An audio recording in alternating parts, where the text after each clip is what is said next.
आप सब कैसे हो? आई होप सो कि आप सब अच्छी होंगी। एग्जाम पॉइंट में आप लोग का स्वागत है। एग्जाम पॉइंट की तरफ से आप लोगों के लिए बिहार विशेष यानी बिहार स्पेशल की सेट प्रैक्टिस करवाई जा रही थी, जिसमें सबसे पहले मैंने राज्य व्यवस्था का करवाया, फिर उसके बाद बिहार के भूगोल से मैंने कुछ क्वेश्चन करवाए सेट प्रैक्टिस के अकॉर्डिंग, फिर मैंने बिहार के अर्थव्यवस्था से कुछ क्वेश्चन आप लोग को बताया कि बिहार में किस तरीके से एग्जामिनेशन बिहार स्पेशल में पूछे जाते हैं। फिर मैंने बिहार की हिस्ट्री को शुरू किया था, बिहार के इतिहास के कुछ क्वेश्चन बताना शुरू किया था, जिसमें मैंने 50 क्वेश्चन ऑलरेडी आप लोग को बता दिया है। इसके आगे के क्वेश्चन मैं आज आपके सेट प्रैक्टिस में करवाऊंगी।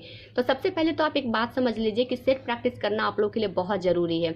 जितने भी बिहार स्पेशल के आगामी आने वाली जो परीक्षा है, जो आप जिसके प्रिपरेशन आप कर रहे हैं, यानी कि 67 बीपीएससी के या सीडीपीओ का प्रिपरेशन कर रहे हैं, तो उनके लिए ये बहुत ही ज़्यादा इंपॉर्टेंट रहेगा। ये जो सेशन है बहुत इंपॉर्टेंट है, क्योंकि जितने भी इसमें जो क्वेश्चन है बिहार स्पेशल है, एक एक क्वेश्चन चुने हुए क्वेश्चन है और सारे क्वेश्चन एग्जाम में पूछे जा चुके हैं। एक भी क्वेश्चन ऐसा नहीं है जो एग्जामिनेशन में पूछा नहीं गया है। वो हर बार बीपीएससी के कोई ना कोई एग्जामिनेशन में क्वेश्चन पूछे जा चुके हैं।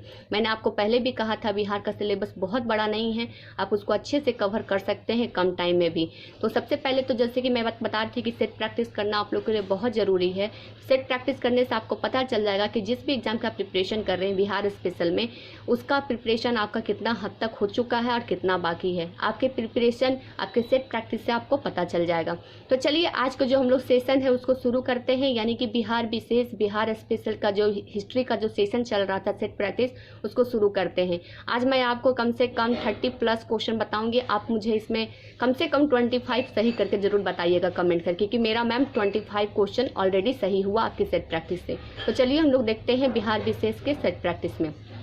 तो देखिए बिहार विशेष के जो इतिहास यानी बिहार के इतिहास से क्वेश्चन है, उसमें पूछा जा रहा है, सबसे पहला कुछ क्वेश्चन पूछा जा रहा है कि बिहार के पटना में 16 अप्रैल 1930 में नमक सत्याग्रह का नेतृत्व निम्नलिखित में से किस नेता ने किया था। यहाँ पे देखिए एक क्वेश्चन आपका यहीं पे बन गया। पहले तो सबसे पहले देखिए एक क्वेश्चन के साथ आपका 2 से 3 क्वेश्चन हमेशा बन जाता है। एक क्वेश्चन आपका यहाँ बन गया कि पटना में 16 अप्रैल 1930 को नमक सत्याग्रह हुआ।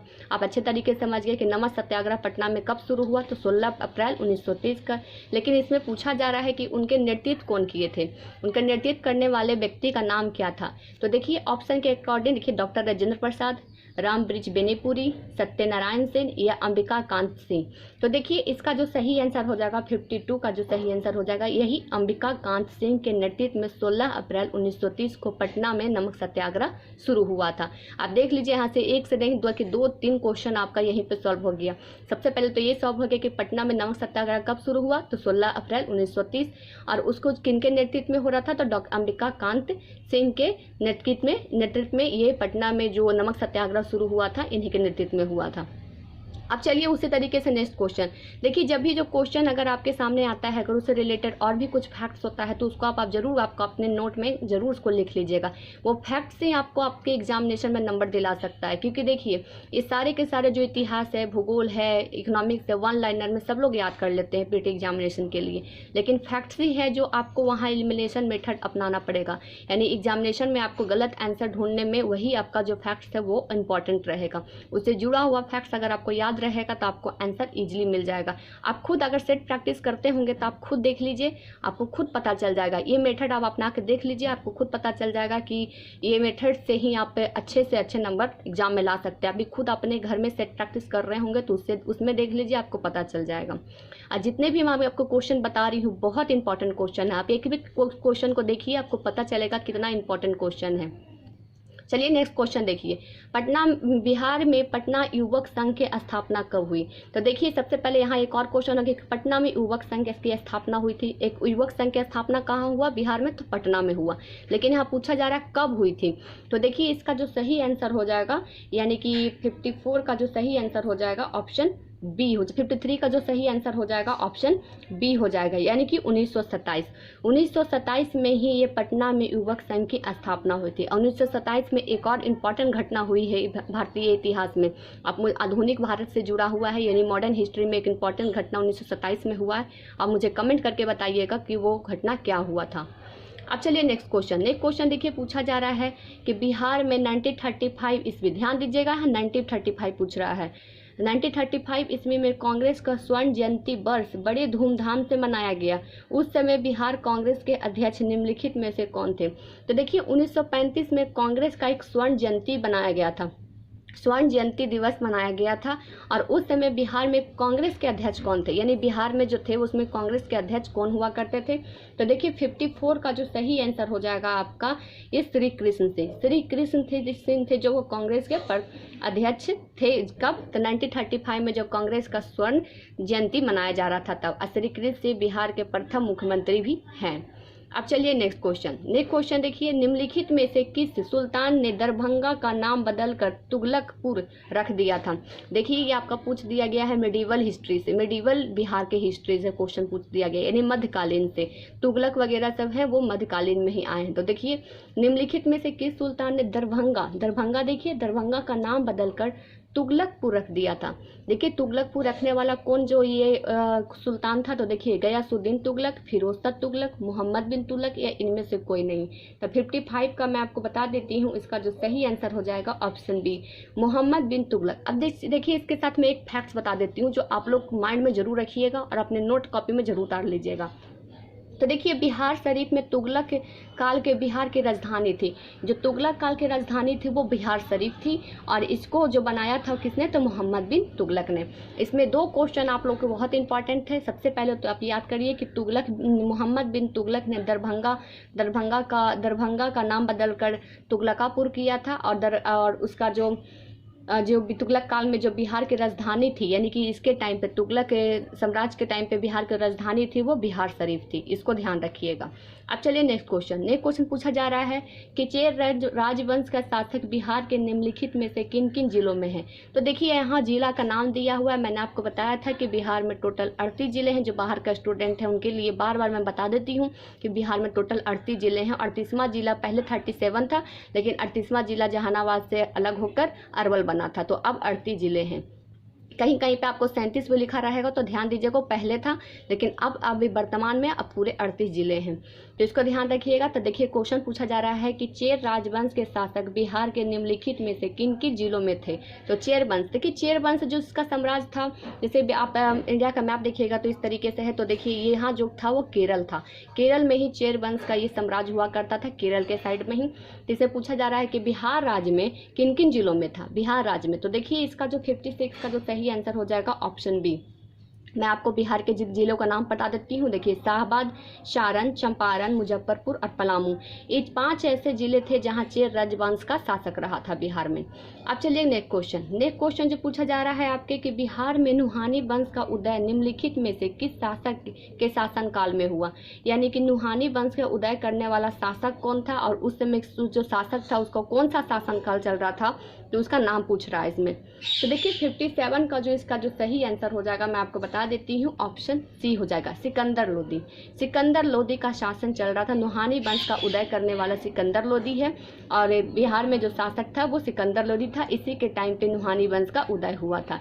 मोस्ट इंपॉर्टेंट क्वेश्चन है सारे के सारे, आप खुद देख रहे हैं। ये जो क्वेश्चन अब मैं आपको बता रही हूँ ये बहुत इंपॉर्टेंट है। अभी जो बिहार एक परिचय बुक है उसमें शायद एक क्वेश्चन अब न दी, पुराने वाले बिहार एक परिचय का बुक मेरे पास था जिसमें बिहार स्पेशल का ही सारे के सारे क्वेश्चन करवाए गए थे, जो बहुत ही इंपॉर्टेंट है ये। और बहुत सारे आपके यूट्यूबर वगैरह होंगे वो बिहार एक परिचय से करवा रहे होंगे जिसमें एग्जैक्टली जो क्वेश्चन छाप दिए जाते हैं हर बार वाले, लेकिन इसमें देखिए घुमा फिरा के हर तरीके से क्वेश्चन मेडिवल से भी डाल दिया जाता है, मॉडर्न से भी डाल दिया जा रहा है, फिर आपका उसके बाद आपका एशियंट से बिहार से भी क्वेश्चन डाल दिया जा रहा है। मिक्स करके क्वेश्चन इससे पूछा जा रहा है। आप खुद देख लीजिए, बहुत ही इंपॉर्टेंट सेशन है आप लोगों के लिए बिहार स्पेशल में।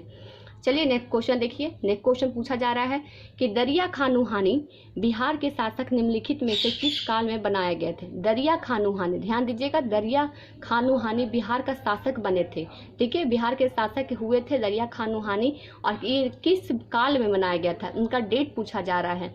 तो देखिए 58 का जो सही आंसर हो जाएगा ए, यानी कि 1495 से लेकर 1522 ईस्वी तक किसका शासनकाल रहा था बिहार में, तो दरिया खान नुहानी का शासनकाल रहा था। इसको आप ध्यान रखिएगा।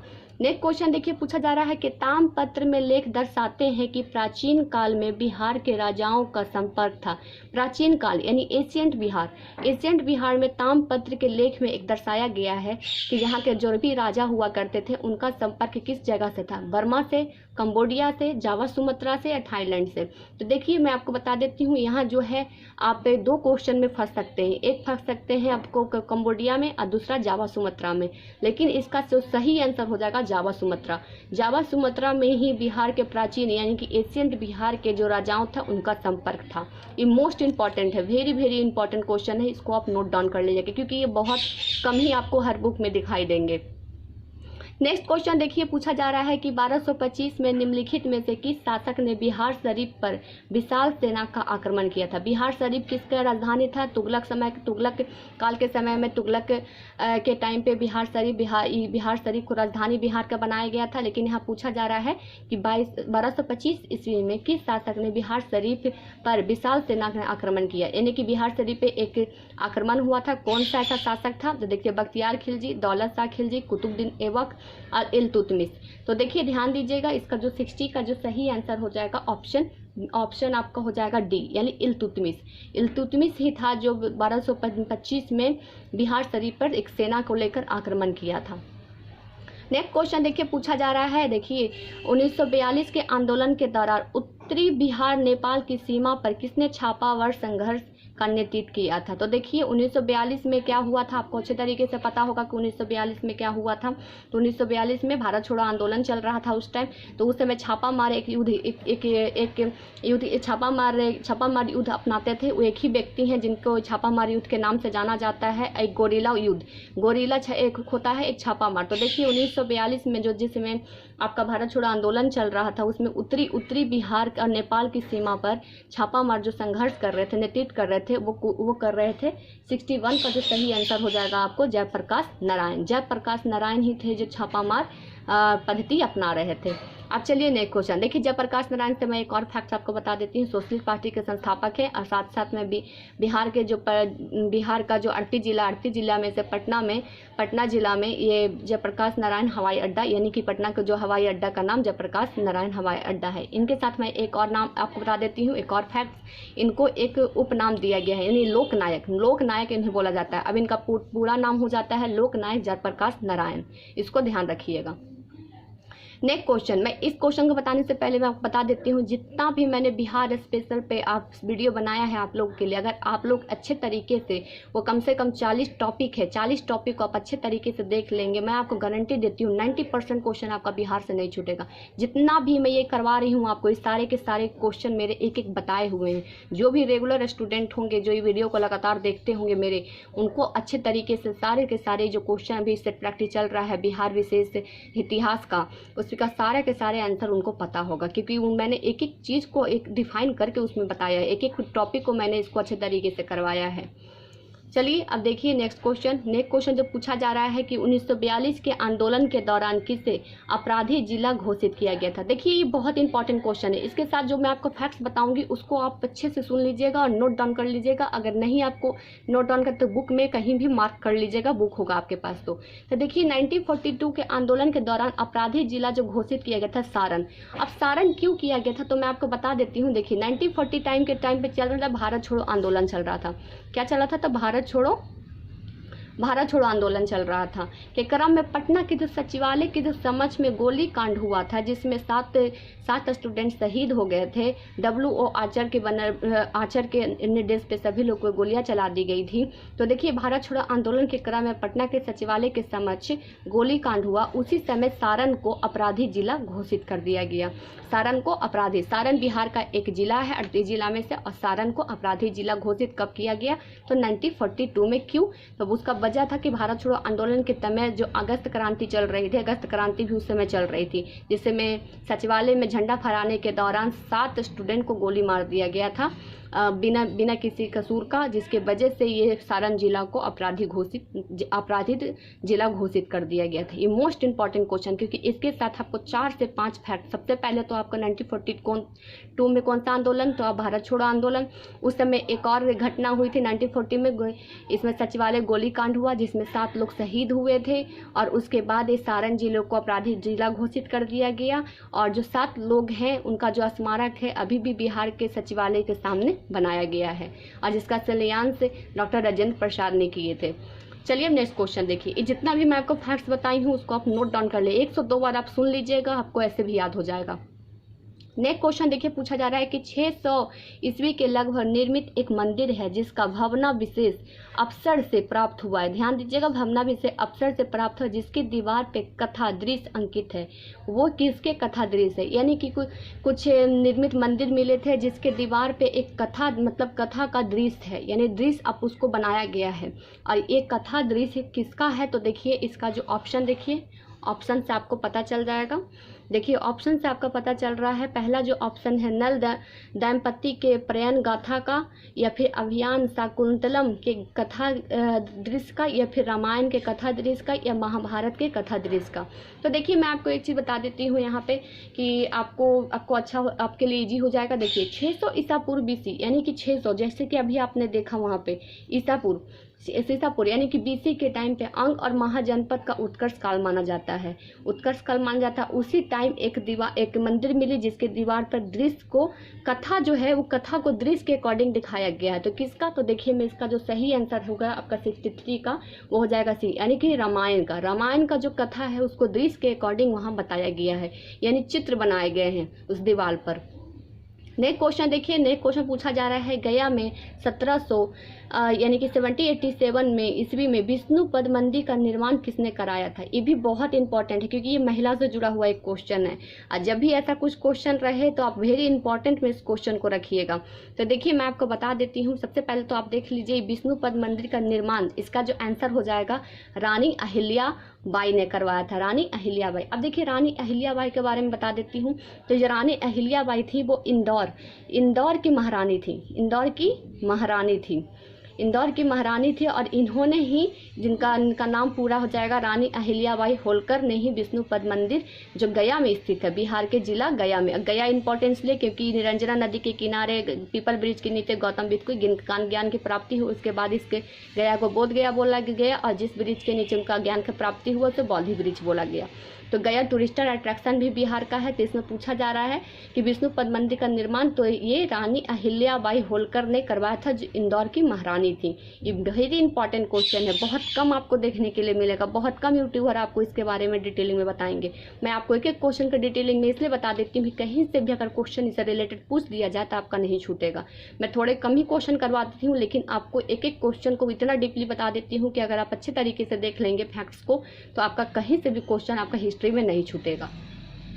अब चलिए उसके बाद देखिए 65 में पूछा जा रहा है कि चामरगाही यक्षिणी की मूर्ति जो पटना संग्रहालय में सुरक्षित है किस स्थान से प्राप्त हुई है? देखिए चामरगाही यक्षिणी की जो मूर्ति है ये पटना के जो संग्रहालय यानी म्यूजियम में रखा हुआ है, ये दीदारगंज से है। अभी मैं आपको थोड़ा सा दिखा देती हूँ यक्षिणी की मूर्ति, आपको पता चल जाएगा। आप लोग गूगल खोल के जरूर देख लीजिएगा। देखिए यही है यक्षिणी की मूर्ति, ऐसे ही दिखती है यक्षिणी की मूर्ति। अब इसके बारे में पूरा मैं जानकारी आपको देती हूँ यक्षिणी। देखिए अभी मैं सचिवालय गोलीकांड की जो बात कर रही थी, देखिए यही 7 लोग थे, 7 युवा थे, 7 स्टूडेंट थे जिनको बिना किसी कसूर को गोली मार दिया गया था। देखिए इसी तरीके से सचिवालय के सामने, बिहार के सचिवालय के सामने बिल्कुल इसी तरीके से स्मारक बनाए गए हैं और यक्षिणी की मूर्ति यही पटना के संग्रहालय में रखा गया। अब देखिए इसकी विशेषता क्या है मैं आपको बताती हूँ। तो देखिए इसके बारे में मैं आपको अच्छे तरीके से बता दूंगी ताकि आपका छूटेगा नहीं, कहीं से भी क्वेश्चन नहीं छूटेगा। तो देखिए मैं आपको बताती हूँ जो यक्षिणी की मूर्ति है वो आपको ये जो मिल रहा है आपका दीदारगंज से ये दीदारगंज से आपको जो मिल रहा है। तो देखिए ये मौर्य कालीन की मूर्ति है, ये है मौर्य कालीन की जो मूर्ति है जिससे सर्वश्रेष्ठ नमूना पटना के दीदारगंज से प्राप्त हुआ है। किसका? तो यक्षिणी की मूर्ति। अब देखिए ये यक्षिणी की जो मूर्ति है मैं यहाँ आपको लिख देती हूँ, इसे स्त्री रत्न की संज्ञा प्राप्त की गई है। स्त्री रत्न की संज्ञा इसे दी जाती है। स्त्री रत्न की संज्ञा दी जाती है किसे? तो चामरगाह की जो यक्षिणी की मूर्ति मिली जिसका फिगर मैंने अभी जस्ट आपको बताया उसे दीदारगंज से मिली है। ये मौर्य कालीन टाइम की मूर्ति कला से बना हुआ है, सर्वश्रेष्ठ नमूना है। और इसको सबसे इंपॉर्टेंट चीज़ हो जाएगा आपका, इसे स्त्री रत्न की संज्ञा दी गई है, इसको ध्यान रखिएगा। आप एक नोट कॉपी में एक लाइन में ऐसे लिख लीजिएगा कि एचनी की मूर्ति जो पटना संग्रहालय में है, जिसका संबंध मौर्य काल की मूर्ति कला से है, उसे स्त्री संज्ञा की उपाधि दी जाती है। इस तरीके से आप लिख लीजिएगा, वन लाइनर में आपका नहीं छूटेगा अगर क्वेश्चन आ जाएगा तो। नेक्स्ट क्वेश्चन देखिए, पूछा जा रहा है कि पाटलिपुत्रा में स्थित चंद्रगुप्त का महल मुख्ता बना हुआ था। देखिए चंद्रगुप्त मौर्य का जो मुख्ता जो महल बना हुआ था वो बिल्कुल भी लकड़ी, ईंट, पत्थर और मीट का किसका बना हुआ था, तो देखिए इस लकड़ी का था। यानी लकड़ी का ही चंद्रगुप्त मौर्य का पूरा जो महल था वो बना हुआ था। ईंट का नहीं था, पत्थर का नहीं था, मिट्टी का नहीं, बल्कि लकड़ी का था। इसको ध्यान रखिएगा। नेक्स्ट क्वेश्चन जो पूछा जा रहा है आपसे, देखिए नेक्स्ट क्वेश्चन जो पूछा जा रहा है कि 17वीं शताब्दी में बिहार के सोने का खानों के होने का उल्लेख कहाँ किया गया है। 17वीं शताब्दी, इसको ध्यान रखिएगा। 16वीं शताब्दी नहीं, 16वीं शताब्दी में आपका धर्म सुधार आंदोलन चल रहा था उस टाइम। 17वीं शताब्दी में सोने के खानों का उल्लेख कहाँ मिलता है, तो 67 का जो सही आंसर हो जाएगा ऑप्शन बी, पटना से मिलता है। पटना बिहार की राजधानी है वर्तमान में। अभी देखिए नेक्स्ट क्वेश्चन जो पूछा जा रहा है ये भी वेरी इंपॉर्टेंट है। इसके साथ जो मैं आपको फैक्ट्स बताऊंगी इसको आप लिख लीजिएगा। रिक्वेस्ट है आप लोग से जरूर लिख लीजिएगा, क्योंकि आप लोग को एग्जामिनेशन में क्वेश्चन यहाँ से घुमा के पूछ दिया जाएगा। जितना भी मैं आपको क्वेश्चन बिहार के हिस्ट्री से बता रही हूँ, यहीं के इर्द गिर्द से क्वेश्चन 67 बीपीएससी में आएगा। और आप लोग ध्यान रखिएगा, अगर क्वेश्चन इस तरीके से आ गया तो आपका नहीं छूटेगा। और जिस वक्त आपका क्वेश्चन आएगा आपको खुद पता चल जाएगा कि ये चीज़ मैंने पढ़ रखा है, इसके बारे में मुझे पता है, आप सही आंसर उसको लगा के आइएगा। तो देखिए पूछा जा रहा है कि गौ हत्या रोकने गौरक्षणी सभाओं की स्थापना किस वर्ष किया गया था, तो देखिए 68 का जो सही आंसर हो जाएगा आपका ऑप्शन बी हो जाएगा, यानी कि 1822। अब देखिए इसके साथ मैं आपको फैक्ट्स बता देती हूँ, फैक्ट्स जो आपके लिए बहुत ही ज़्यादा इंपॉर्टेंट हो जाएगा। तो देखिए बात यह है कि 1822 के ईस्वी में जब महर्षि दयानंद सरस्वती, देखिए महर्षि दयानंद, ध्यान दीजिएगा, मैं यहाँ लिख देती हूँ दयानंद सरस्वती ने ही गौरक्षणी सभा की स्थापना की, और उसके बाद भारत में गौरक्षा आंदोलन शुरू हो गया था। इसके जो स्थापना को जो किए थे वो दयानंद सरस्वती ने किए थे। इनका पूरा नाम महर्षि दयानंद सरस्वती आप बोलिएगा। इन्होंने ही गौरक्षणी यानी कि गौ हत्या को रोकने का आह्वान किया था, और इसका जो उद्देश्य था, जो बलि वगैरह गौ के दिया जाता था और उसको संरक्षण करना था। बस इतना आप ध्यान रखिएगा कि गौरक्षा जो हत्या रोकने का जो हुआ था सभा 1822 में हुआ था, और इसका जो मेन जो आदमी थे यानी कि मेन काम करने वाले जो व्यक्ति थे उनका नाम दयानंद सरस्वती था, यानी महर्षि दयानंद सरस्वती था। वेरी इंपॉर्टेंट है, इसको आप वन लाइनर में लिख लीजिएगा। मैं आपको बता देती हूँ वन लाइनर में कि 1822 ईस्वी में बिहार में जो गौ हत्या रोकने के लिए गौरक्षणी सभा की स्थापना की गई थी, उसके संस्थापक दयानंद सरस्वती यानी महर्षि दयानंद सरस्वती थे। इसको आप ध्यान रखिएगा। नेक्स्ट क्वेश्चन देखिए 69 पूछा जा रहा है कि 1857 के विद्रोह में बिहार में कई नगर में प्रभावित किया गया। बिल्कुल सही है, 1857 के विद्रोह में बिहार के कई नगर को प्रभावित किया गया था, और बिहार के विभिन्न नगरों में विद्रोह का विस्फोट भी सही क्रम में निकले। यानी सबसे पहले कौन कौन से नगर से शुरू हुए, यानी कि बिहार में तो 1857 की क्रांति का विद्रोह तो बिल्कुल छिड़ा हुआ ही था, लेकिन स्टार्टिंग कहाँ से हुआ, कहाँ जाके रुका था, ये आपसे पूछा जा रहा है। तो 69 का ऑप्शन बी हो जाएगा। तो देखिए कैसे, रोहिणी, पटना, मुजफ्फरपुर, जगदीशपुर में तो कुंवर सिंह ही थे, आपको अच्छे तरीके से पता है। पटना में ये पीर अली थे, एक पुस्तक विक्रेता थे, वही किए थे। और रोहिणी या मुजफ्फरपुर का आप मुझे कमेंट करके बताइए, क्योंकि इसका भी मैंने बहुत अच्छे तरीके से आपको बता चुकी हूँ। दो का मैंने आपको बता दिया, पटना में पीर अली के नेतृत्व में हुआ था, और दूसरा जगदीशपुर में आपका कुंवर सिंह के नेतृत्व में हुआ था। और रोहिणी में किन के नेतृत्व में हुआ था, मुजफ्फरपुर में किन के नेतृत्व में हुआ था, आप मुझे कमेंट करके बताइएगा। और इसका जो आंसर है आपको टेलीग्राम चैनल पे आपको भेज दिया जाएगा क्वेश्चन के साथ। तो देखिए 1857 का जो विद्रोह में जो बिहार के कई नगर में थे, कौन कौन नगर में, रोहिणी, पटना, मुजफ्फरपुर, जिसमें सबसे पहले रोहिणी से शुरू हुआ था, फिर पटना आया, फिर मुजफ्फरपुर आया, फिर जगदीशपुर, एक क्रम से है, तो इसको आप ध्यान रखिएगा। अब नेक्स्ट क्वेश्चन देखिए, नेक्स्ट क्वेश्चन तो पूछा जा रहा है कि 1830 के दशक में पटना नगर निगम के विद्रोह का केंद्र था। तो 1830 में कौन सा विद्रोह चल रहा था पटना में, तो देखिए बहावी आंदोलन। अब देखिए बहावी आंदोलन से मैं आपको बता देती हूँ, मोस्ट इंपॉर्टेंट क्वेश्चन है आप लोग के लिए। तो देखिए मैं आपको बताती हूँ कि बहावी आंदोलन का जो श्रेय है इमाम मुहम्मद बिन अब्दुल वहाब को जाता है। यहाँ पे जगह नहीं है, आप एक बार सुन लीजिए, इमाम मोहम्मद बिन अब्दुल वहाब को जाता है, जो 1822 से लेकर, ये जो हुआ था 1822 से लेकर 1868 तक चला था। 1822 से लेकर 1868 तक चला था ये वहाबी आंदोलन। और इसके जो आंदोलन के जो चलाए जा रहे थे उनका नाम था श्रेय जो जिनका जाता है उनका इमाम मोहम्मद बिन अब्दुल वहाब थे। इमाम मोहम्मद बिन अब्दुल वहाब के द्वारा ही 1822 से लेकर 1868 तक बिहार में बिहार का प्रमुख केंद्र बना था। देखिए डेट भी देखिए 1830, और देखिए कब तक चला है तो 1868 तक चला है, इसको ध्यान रखिएगा। नेक्स्ट क्वेश्चन देखिए, बिहार कांग्रेस सोशलिस्ट पार्टी का गठन किया था। मैंने आपको जस्ट अभी थोड़ी देर पहले बताया था 61 क्वेश्चन में कि बिहार सोशलिस्ट पार्टी का गठन करने वाले व्यक्ति का नाम क्या था, तो जयप्रकाश नारायण थे। तो इसमें पूछा जा रहा है कि बिहार में सोशलिस्ट पार्टी का गठन कब हुआ, डेट पूछा जा रहा है। तो 71 का जो आंसर हो जाएगा ऑप्शन बी, यानी 1931 में हुआ था। अब चलिए नेक्स्ट क्वेश्चन पूछा जा रहा है 72। देखिए इसको मैं आपको बता देती हूँ, पटना में हुआ था ये जो गठन हुआ था आपका, ये जो गठन हुआ था ये पटना में हुआ था, ध्यान रखिएगा पटना में हुआ था। यानी बिहार कांग्रेस सोशलिस्ट पार्टी का गठन पटना में हुआ था। कब, तो 1931 में हुआ था। और 1934 इसका जो आंसर है आपका 1931 से 34। देखिए इसका सही आंसर मैं आपको बता देती हूँ, इसका जो अभी के अकॉर्डिंग अगर आप आंसर देखिएगा तो 1934 लगाइएगा, 1934, 31 नहीं 34 लगाइएगा। अब चलिए नेक्स्ट क्वेश्चन देखिए। नेक्स्ट क्वेश्चन पूछा जा रहा है 1866 से 1886 में नील खेतिहारों के बिहार में हुए विद्रोह के क्षेत्र का पहचान करिए। तो कहाँ हुआ था नील खेतिहारों का विद्रोह और कब, 1886 से लेकर 1886। ये चंपारण आंदोलन की बात नहीं चल रहा, चंपारण आंदोलन से पहले भी नील खेतिहारों पर विद्रोह हो रहे थे, यानी कि उस पे नील खेतिहारों पे बहुत ही अंग्रेजों के द्वारा क्रूर अत्याचार किया जा रहा था, उसका विद्रोह पहले भी हो रहा था। 1917 में तो वो जो इम्पोर्टेंस था वो इसके लिए मेंशन किया गया था, लेकिन 1866 से ही शुरू हो चुका था ये विद्रोह, 1866 से। तो कहाँ हुआ था, तो देखिए 72 का जो आंसर हो जाएगा मधुबनी और बेगूसराय में हो रहा था। चंपारण और मुजफ्फरपुर में तो चंपारण आंदोलन के नेतृत्व में हुआ था, जो 1917 में जो हुआ था। लेकिन ये जो नील खेतिहारों जो विद्रोह कर रहे थे तो 1866 से ही शुरू किया गया था। अब चलिए नेक्स्ट क्वेश्चन देखिए। नेक्स्ट क्वेश्चन पूछा जा रहा है कि बिहार के सुप्रसिद्ध संत सफुद्दीन मनेरी का संबंध सूफिया के किस संप्रदाय से है। तो देखिए ये बहुत इंपॉर्टेंट है, आप मेरी बात को ध्यान दीजिएगा, आपको अच्छे से एक बार सुन लीजिएगा, आपको बहुत सारा चीज़ इसमें पता चल जाएगा। तो देखिए मैं आपको बताती हूँ कि बिहार में चिश्ती, कादरी, सुहरवर्दी, मादरी और फिरदौसी जैसे सिलसिला के स्वतः ही चल रहे थे, यानी कि उनका सभी संत रहे थे और चल रहे थे, परंतु सबसे अधिक जो लोकप्रिय था वो फिरदौसी था। फिरदौसी संप्रदाय सबसे ज़्यादा ही था लोकप्रिय था। और फिरदौसी सिलसिले के जो सर्वश्रेष्ठ यानी कि सबसे इम्पोर्टेंट प्रतिनिधि संत सफुद्दीन मनेरी का संबंध था, इन्हीं का संत सफुद्दीन मनेरी का संबंध था, जिनका जन्म देखिए, इनका जन्म मैं आपको बता देती हूँ, जिनका जन्म 1290 ईस्वी हुआ था और मृत्यु इनकी जो हुई थी वो हुई थी 1381 ईस्वी में। कहाँ, तो देखिए ये बिहार शरीफ में, ध्यान दीजिएगा बिहार शरीफ में हुआ था।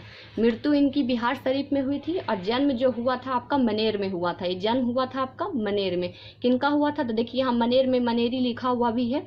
तो सुप्रसिद्ध संत सफुद्दीन मनेरी का जो संबंध है फिरदौसी से, चिश्ती संप्रदाय, सुहरवर्दी संप्रदाय, फिरदौसी संप्रदाय, सारी संप्रदाय के संत हुआ करते थे। लेकिन बिहार में जो संप्रदाय चल रहा था फिरदौसी, जिनका जो संत थे वो सफुद्दीन मनेरी थे, जिनका संबंध मनेर में उनका जन्म हुआ था और मृत्यु उनको बिहार शरीफ में हुई थी। इसको ध्यान रखिएगा, बहुत इंपॉर्टेंट फैक्ट्स है आपके लिए।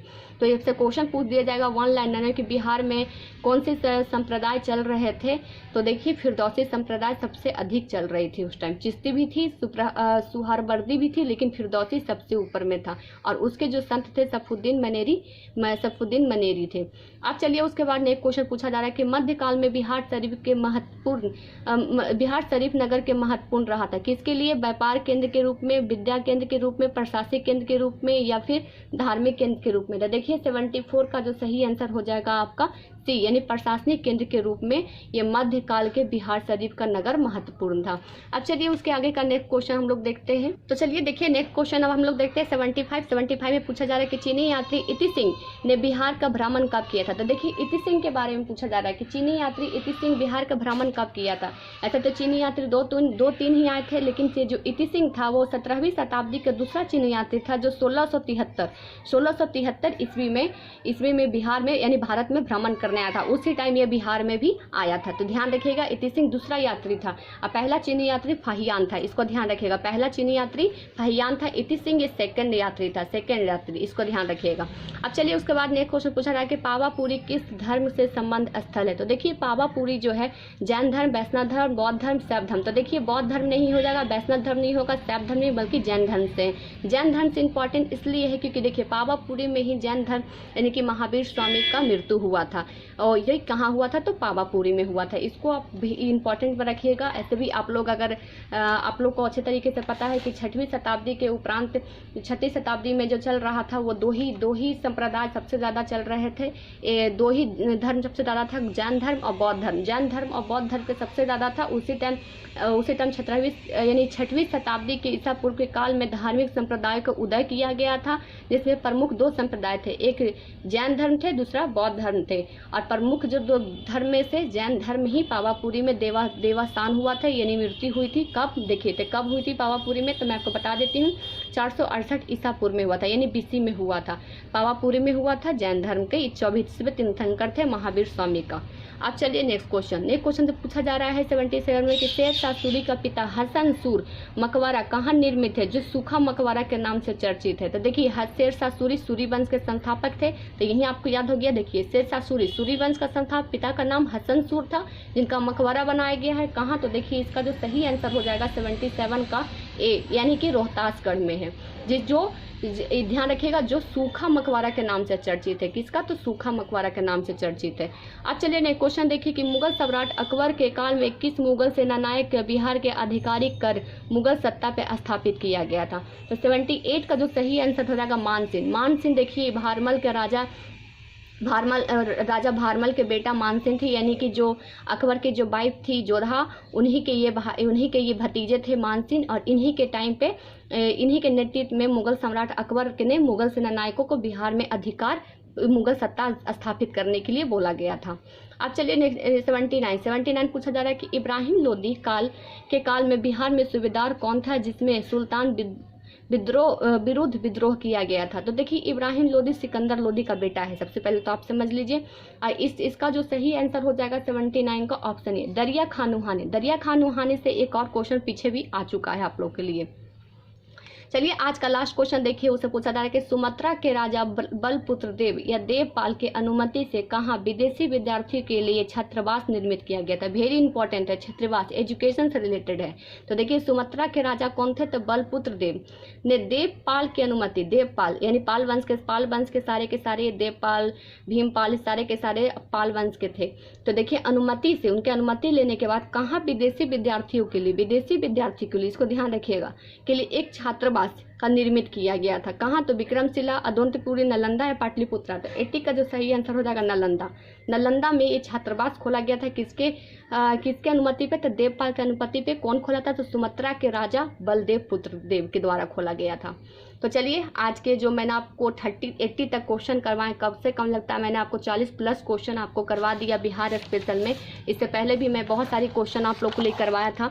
इस सारे के सारे क्वेश्चन आप लोग के एग्जामिनेशन को लेकर बहुत इंपॉर्टेंट है। मैंने आपको कहा था कि जो जितने भी मैं आपको क्वेश्चन बता रही हूँ ये आपको कहीं भी बुक में एक जगह नहीं मिलेंगे। इसमें मिक्स करके क्वेश्चन पूछा गया, कुछ मेडिवल से, कुछ एशियन से, कुछ मॉडर्न से पूछे गए क्वेश्चन हैं। ये बहुत ज़्यादा इंपॉर्टेंट है आपको एग्जामिनेशन के आगामी आने वाले 67 BPSC को लेकर बहुत ज़्यादा इंपॉर्टेंट क्वेश्चन है। जितना भी मैंने आपको फैक्ट्स बताया है वो उसको आप जरूर नोट डाउन कर लीजिएगा।